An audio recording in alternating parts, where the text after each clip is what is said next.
Assalamualaikum warahmatullahi wabarakatuh. Perkenalkan, kami dari kelompok 3 akan mempresentasikan hasil diskusi kami yang berjudul Anggaran Ketahanan Pangan. Adapun anggota dari kelompok kami, yang pertama Hanifah Skarpinasti, yaitu saya sendiri. Yang kedua ada Nur Hikmah, dan yang ketiga ada Devina Agustin. Langsung saja pada pembahasan yang pertama, yaitu mengenai pendahuluan.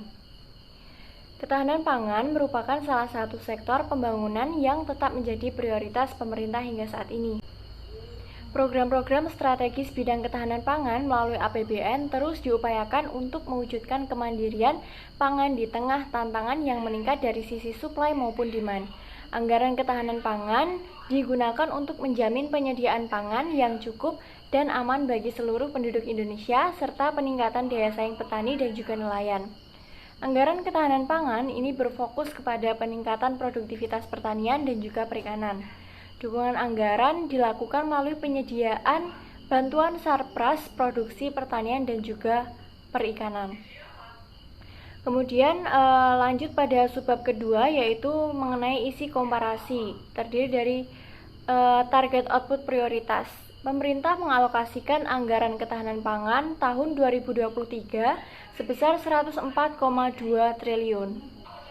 Target pengeluaran anggaran ditujukan untuk kawasan padi fasilitas penerapan budidaya padi seluas 229.800 hektar, kawasan jagung atau fasilitas penerapan budidaya jagung seluas 40.000 hektar, kawasan kedelai atau fasilitas penerapan budidaya kedelai seluas 150.000 hektar, bantuan alat penangkap ikan ramah lingkungan sebanyak 9.275 unit, benih dan calon ikan yang disalurkan kepada masyarakat sebanyak 118 juta ekor, bantuan sarana cheese freezer atau peti beku 300 unit, pembangunan atau peningkatan jaringan irigasi seluas 6.900 hektar oleh pusat, pembangunan jaringan irigasi seluas 4.812 hektar, dan peningkatan jaringan irigasi seluas 22.650 hektar oleh daerah.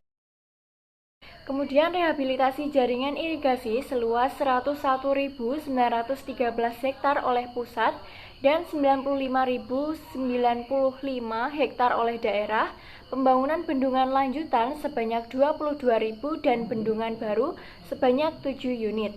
Pembangunan jalan pertanian 2.290 unit, pembangunan olahan pakan ternak 304 unit, pembangunan atau rehabilitasi sarana dan prasarana 53 pelabuhan perikanan, pembangunan atau rehabilitasi 100 unit pembenihan, dan yang terakhir adalah dana ketahanan pangan dan pertanian untuk 1.236 kelompok masyarakat.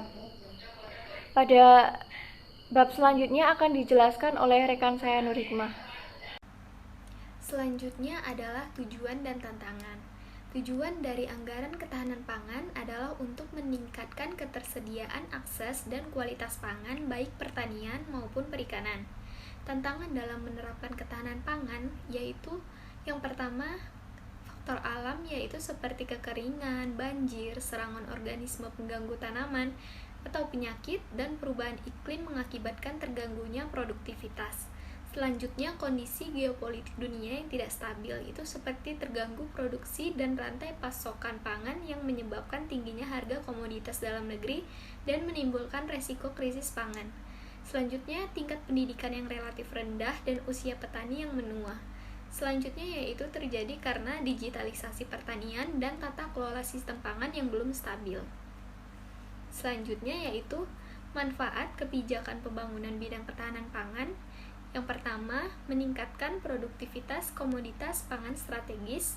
Yang kedua, mendorong terciptanya SDM pertanian dan perikanan yang berdaya saing dengan penguatan kelembagaan usaha. Selanjutnya, mendorong pemanfaatan teknologi dan data. Selanjutnya, memperkuat logistik pangan nasional dan transformasi sistem yang berkelanjutan. Selanjutnya yaitu mengakselerasi penyelesaian pembangunan infrastruktur, sistem migrasi, dan bendungan. Selanjutnya, undang-undang yang berlaku yaitu Peraturan Menteri Pertanian Permentan Nomor 8 Tahun 2023 yang berisi tentang petunjuk teknis penggunaan dana alokasi khusus non-fisik, dana ketahanan pangan dan pertanian tahun anggaran 2023. Tanggal ditetapkannya yaitu 11 Januari 2023 dan tanggal diundang-undangkannya yaitu tanggal 26 Januari 2023. Baik, poin keempat yaitu ada contoh dari kasus anggaran ketahanan pangan. Suatu negara mengalami krisis pangan karena gagal panen yang disebabkan oleh bencana alam atau cuaca yang buruk, seperti di daerah Karangturi, Kudus, Jawa Tengah pada tanggal 6 Januari 2023, di mana banjir menyebabkan puluhan ribu jiwa terdampak dan ribuan hektar lahan gagal panen. Dengan terjadinya gagal panen tersebut memiliki ketergantungan yang tinggi terhadap impor bahan pangan, sehingga krisis ini mengakibatkan kenaikan harga bahan pangan dan kekurangan pasokan makanan, yang mempengaruhi kesehatan dan kesejahteraan penduduk. Dan poin yang terakhir yaitu ada peran pemerintah. Pemerintah memiliki peran penting dalam mengatur dan mengelola anggaran ketahanan pangan di suatu negara. Yang pertama ada kebijakan dan regulasi.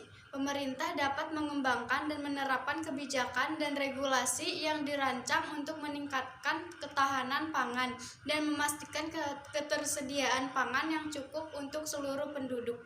Yang kedua ada investasi. Pemerintah dapat berinvestasi dalam sektor pertanian dan pangan untuk meningkatkan produksi dan ketersediaan pangan. Ketiga ada penyediaan informasi. Pemerintah dapat memberikan informasi dan pengetahuan kepada masyarakat tentang keamanan pangan. Dan yang terakhir ada penanganan krisis pangan. Pemerintah dapat memberikan dukungan dan bantuan dalam situasi krisis pangan seperti bencana alam atau pandemi. Mungkin sekian hasil dari diskusi yang telah kami lakukan. Selebihnya mohon maaf. Wassalamualaikum warahmatullahi wabarakatuh. Audio Jungle.